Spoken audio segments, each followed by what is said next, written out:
Somali Cartoon. بسم الله الرحمن الرحيم كلن وعن walaalayal waa walaashin Faadma Cabdulqaadir maanta idin wada xaqiiqooyinka iyo nolosha dhabta ee libaaxa balse inta aynu u guda galin barnaamijkeena maanta waxaan si xushmad leh idinkaga codsanayaa inaad channelka aad rukumato oo aad subscribe saartid gambaleelkana furad sidoo kale ha ilaawin share like comment haddana aan u guda galno barnaamijkeena oo ka hadlaya nolosha libaaxa libaaxu waa nooc ka mid ah boqortooyada xayawaanka waxaana ka mid yahay xayawaanka lafdhabarleyda ah libaaxu waa dirka naasleyda waxa ayna bahwadaag yihiin bahda bisadaha isaga oo waliba ku sii abtirsada xayawaanka hilib cunka ah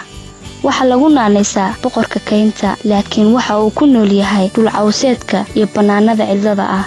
libaaxa kiisa labka ah waxa lagu magacaabaa aar halka kan dhidig lagu magacaabo gool dayarta libaaxa ee 2 jir ilaa 3 jir u dhaxaysa waxa iyagana lagu magacaabaa agabaruur libaaxyadu waxay u noolaadaan koox lagu magacaabo raxan kastaana waxay ka kooban tahay 15 libaax marmarka qaar waxa ay gaaraan 30 oo kala ah 3 aar goolo kala duwan oo tiro badan iyo dhashooda tirada raxanta waxa go'aamiya helitaanka cuntada iyo biyaha haddii labadaas gaabsi ay noqdaan waxa raxanta ka dhex dhalata ama ka dhex abuurmata dagaal sokeeye sidaasna waa ay ku kala tagaan libaaxu waxa uu leeyahay cod ama dhawaaqiisu gaaro ilaa 5 mayl waxaana dhawaaqaas loo yaqaan saniin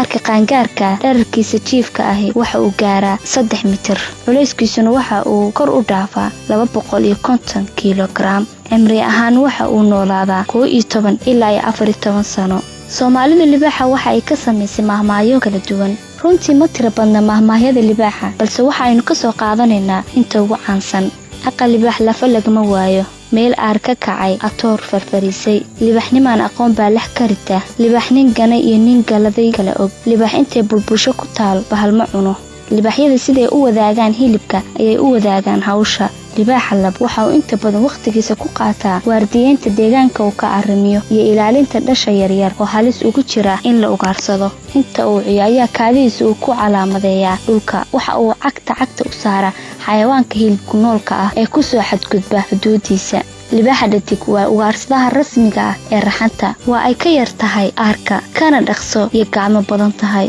inkastoo uu ka orod badan yahay qutul daruuriga ayna adag tahay inay ku soo qabtaan orod haddana waa ay ku degaan oo ay ku dilaan wadajir iyo iskaashi kooxeed inta badan waxay adeegsadaan xeelad lagu magacaabo goobo barkeed goolaha tamarta daran iyo dhasha 2 jirka ahi waxa ay ka weerar tagaan dhexda halka kuwa halista ahi ay ka weerar galaanin hareeraha iyaga oo sameynaya qaab goobo nuskeed ah habkaana waxay dhagta dhiigga u daraan ugaadha libaaxyadu waxa ay leeyihiin dheefshiid aad u dhaqso badan oo u ogolaada in ay markiiba dib u ugaarsadaan had iyo jeer waxay ugaarsadaan habeenkii waxaana dhibane u ah lookin sida dameer farowga biciidka garanuugta cawsha deerada maroodiga yar iyo xaaska xoolaha dabjoogta goodirka gariga iyo dadka